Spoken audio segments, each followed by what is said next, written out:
Herkes salamlayıram. Plus 20 kuza hakkında istediğim bir xırda video çekim. Plus sürənlər və sürməyənlərə maraqlı olan suallar var. İlk öncə kanalıma abunə olun, mənə dəstək olun dostlar. Hər kəsdən xahiş edirəm. Plus 20-də belə bir şey var. Bilirsiniz ki, maşına belə də açar olsa belə kodlamaq mümkün olmamaq sistemi var. Yəni nətəri açar məsələn cibindədir. Bilirsiniz ki, bunlarda start stop düyməsidir. Açar cibindədir, amma da zamoka açar zat salmağa ehtiyac yoxdur. Start stop düyməsini basırsınız, kodlanır. Məsələn indi elə adamlar var ki, məsələn tanışı ilə gəlir, açarı onun cibindədir, yanında oturub basır start stop, açılmır zamok. Növbəti videolarımda inşallah bunu çəkəcəm ki, necə eləyir, bilənlər bilir, bilməyənlər də istəyirəm ki, maarifləndirim. Məsələn, açarla gəlsən, otursan maşına, start stop basırsan, görsən ki, bu maşın kodlanmır. Yəni, təhlükəsizliyin qabağını almaq üçün, yəni kimsə birdən açarı gizlin götürər, oğrayarlar maşını, yəni nəsə eləyərlər, gələrlər, oturarlar zamok açarla, basarlar, maşın kodlanmır. Bu sistem var, ben bunu öyrədəcəm. Sonra göstərirlər, bax, monitorda Mind Rect yazılıb, priborda Mind Rect yazılıb. O nədir? O yağın vaxtı gələndə maşına xidmət deməkdir, göstərir. Yağın vaxtı gələndə məsələn 5000 kilometr, yəni 3000 mil sürüləndən sonra məsələn yağı dəyişmirsinizsə, onu silmirsinizsə, yəni siz yoxdursa, yağı dəyişməmişsinizsə, orada burada gördüyünüz kimi yanır, görürsünüz. İndi burada işıqlı havadır, mən onu çəkib göstərə bilməm, elə də açıq aydın görürsünüz. O Mind Rec yazılıb. Bax bu yağın vaxtı olanda yanır. Yağı dəyişəndən sonra onu hökmən silmək lazımdır. İndi növbəti videomda da onu necə silmək lazımdır, onu göstərəcəm. Rahat şəkildə onu silirsiniz. Sonra yenə 3000-3500 mil sürüləndən sonra başlayır yanır. Siz onu silirsiniz.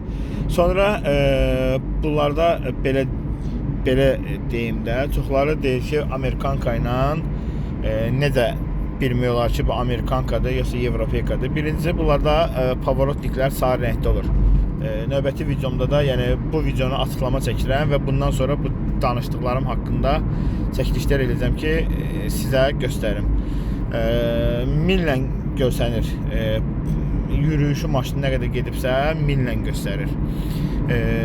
Kilometraj da millə göstərir, amma siz burada görürsünüz, burada knopka var. Kilometraj, bir də MPH. Onu basanda orada millə göstərir. Onu təzədən basırsınız, orada kilometrajla göstərir maşının sürəti. Onu da deyim ki, 10 kilometri sürət məsələn 10 kilometr göstərirsə, belə deyək də, millə 10 göstərirsə, demək siz 17 ilə gedirsiniz.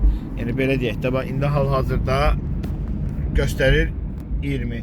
Basırsınız, gördünüz 24. Yəni mil fırlanır kilometraja, yəni elə ölçürsünüz. Məsələn, çox adam çaşır. Ona əslində diqqət eləyin. O kilometrajla olsun. Bax görürsünüz, mən indi bunu basıram. Millə, MPH ilə göstərir, 25 MPH ilə.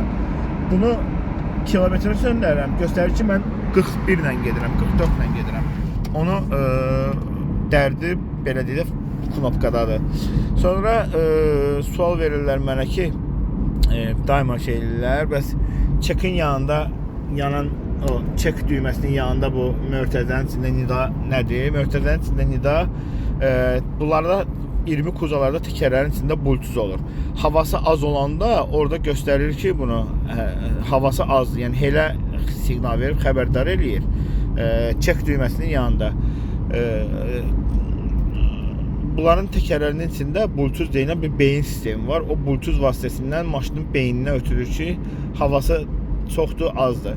Əksər maşınlarda bu dəqiqə belə deyək də, o qədər ki, yağmalar arasında düşürsən, eləyirsən, təkər zədələnir, o bluetooth xərab olmaq ehtimalı da var. Əgər təkərlərin havasını 2-2 qoyursansa, hamısını o sönmürsə, demək maşının içindəki bluetoothda problem var. Yəni heç bir narahat olmağa dəyməz, yəni niyə yanırsa, o maşına maneçilik yaratmır. Sonra çek var. Çek nə üçündür, onu da deyim sizə.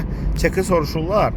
O çek maşınlar, bu maşınlarda bilirsiniz ki Amerikadan gələndə o katalizator olmur. Katalizatoru var. Sadəcə olaraq başqa abmanka katalizatordur, prostoy katalizatordur. Yəni maşının öz zavodskoy gələn katalizator deyil. Çoxları sual versən, deyirlər ki, maşında katalizator yoxdur, istəmirəm. Maşın mümkün deyil katalizatorsuz olsun. Katalizator olmasa bu həm dırıldıya gedər, həm də dəhşət tüstü verə gedər. Katalizator onun üçündür ki, tüstünü boğur, tüstünün çölə çıxmağına maneçilik yaradır, öz tərkibində kömür var. Çalışın 2 ildən bir də o katalizatoru dəyişin, elə də bahalı deyil.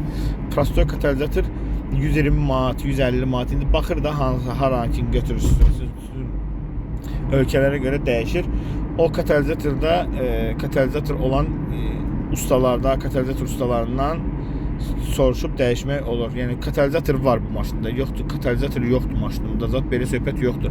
Orijinal zavodun özün buraxdığı katalizator yoxdur. Hə, indi onun içində hansısa bir material var, bilmirəm də. O sökülür katalizator. O dəyişilir, yerinə qoyulur. Belə.